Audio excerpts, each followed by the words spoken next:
filime Intambara y'Ubuzima episode 31 ntayo mwabashije kubona guys, mwihangane ejo irabageraho rwose kare ku isaha y'isaa 3 za mu gitondo mu gihugu cy'u Rwanda. Ejo kuwa gatatu ku itariki ya 25 filime irabibagezeho rwose. Imbogamizi zo ntizibura, akabazo ka tekinike kabayemo kandi na time rwose ntabwo ibidukundira, kandi nanone ntabwo twabapfunikira, tuba tugomba kubahereza ibintu byiza kandi byuzuye. Niyo mpamvu rero itabashe gusohoka, nta kindi kibazo cyabayemo, nta mukinnyi n'umwe urwaye cyangwa se ufite ikibazo, bose barahari bara update. Mwihangane rero ejo murayibona kandi neza, noneho irabikoranye ubuhanga iyejo yo kurusha izindi zose mwabonye. Twubahirije condition cyangwa se commentaire zanyu mwagiye muduha, kuko ibitekerezo ni ingenzi. Niyo mpamvu muba mugomba kwandika. Mwatubwiye ko rwose ubusambanyi bwari bukabije muri kiriya gice cya 30, kuko Swara yakorewe ibyamfura mbi bidutera agahinda, natwe amarira aba yaje. Nuko twihangana tugashinyiriza kugira ngo tubahe iby'ingenzi kandi biba muri sosiyete, muri isi dutuye. Tuba tugomba rwose kubaha inyigisho guys, bavandimwe rwose mujye mukuramo ubutumwa pe, mujye mukuramo ubutumwa cyangwa se message, mujye mukuramo ubutumwa. Kureba gusa ntabwo ari byiza, kandi muba mwataye namwe umwanya wanyu, mujye mubyaza umusaruro. Filime nizere ko ibafasha, nizere ko muyikunda. Uyu ni umwanya wo kugira ngo tuganire. Nitwa Bruno, ndabakunda cyane. Abenshi mugenda mubingaragariza muri filime yacu tugenda tubagezaho ati Bruno gusa Rwema nawe mugenda mumunenga kuko akora ibintu bibi cyane rwose, ikiremwa muntu kidakwiye gukora, we n'umugore we Sara ndetse n'inshuti yabo Richard. Ni abagome cyane. Ibintu bakorera Bruno na Swara muri iyi filime Intambara y'Ubuzima ntabwo ari ibintu byiza. Ni filime rero twiyemeje kujya tubaha, dore ko tugeze ku gice cya 30. Ejo episode 31 rwose iri bubagereho ku isaha y'isaa 3 za mu gitondo.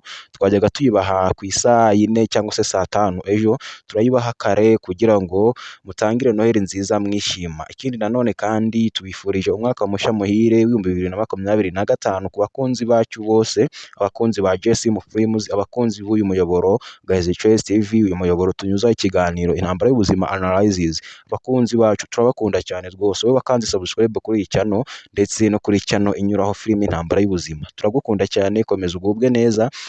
Ishya n'ihirwe bitangwa na Nyagasani bibahundagareho wowe n'abawe bose. Uyu mwaka uzabera uw'amata n'ubuki. Uyu mwaka imirimo yose mukora ikundwa n'Uwiteka Imana ijye ibumva kandi ijye ibaha imigisha myinshi cyane, bahundagazaho ibyiza gusa. Wowe wiyemeje kujya ukurikira uyu muyoboro, twifurije kugubwa neza, twifurije ubuzima buzira umuze, twifurije kugira ibihe byiza, twifurije kubaho umeze neza nta gikuba cyacitse, kandi ugira ubuzima bwiza, kuko arega ubuzima niyo soko y'ubuzima. Amagara mazima niyo soko y'ubuzima, kandi ufite ubuzima wese nta kimunanira cyangwa se ntaho utagera. Iby'isi burya bishobora gushira bikagenda byose bikayoyoka, gusa iyo usigaye uri muzima ufite amaboko n'amaguru byose ubasha kubigeraho mu izina rya Yesu.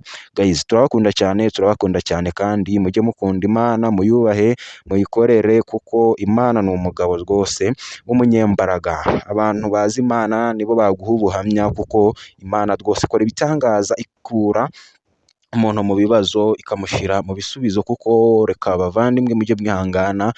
Wowe bimeze neza, bishobora kuba bitameze neza uyu munsi, ejo biri bugende neza, cyangwa se uyu munsi bimeze neza, nawe ntiwirare, wibuke abakene ndetse n'abakiri hasi, kuko ejo nta uhazi, bishobora kugenda nabi. Gusa mwese tubifurije ko ejo byagenda neza.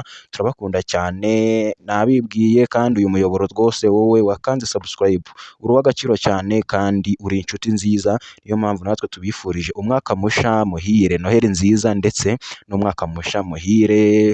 Bizababere byiza kuri mwese, imirimo yose muzakora izagubwe neza, kandi Uwiteka azayihe umugisha. Guys, rero bimwe mu byaranze episode 30 twarabibonye. Twabonye ko Bruno yahuye na Swara, nicyo cya mbere gishimishije muri episode barahuye baraganira, gusa Bruno yaje kubaza Swara aho yakuye iriya mpeta. Twe turabizi neza cyane abakunzi b'iyi filime, tuzi ko impeta yayihawe n'uwitwa Gerard, gusa Papa Gerard ntiyabera Swara mwiza kuko yabaga mu rugo rwe, aza kumutera inda, bityo abonye yazabivuga cyangwa se akamusebya akamwicira izina kandi ari umugabo ukomeye ufite amafaranga ufite buri kimwe, nibwo yaje kureba Swara mu ijoro aryamye ajya kumujugunya hanze.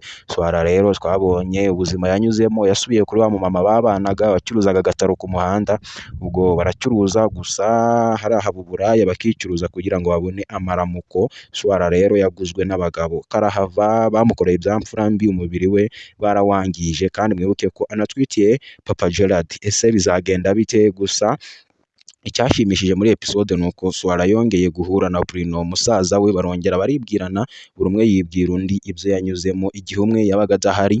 Bavandimwe rero reka tubabwire ngo mutegereze episode 31 ku munsi w'ejo, turayibaha kare, kandi mukomeze mugire noheri nziza, tubifurije ishya n'ihirwe, turabakunda cyane. Uyu muyoboro ni Gezi Trace TV, inshuti mukunzi wowe wiyandikishije kuri uru rubuga, komeza kugubwa neza, ni iby'igiciro cyane, Imana ibaha umugisha.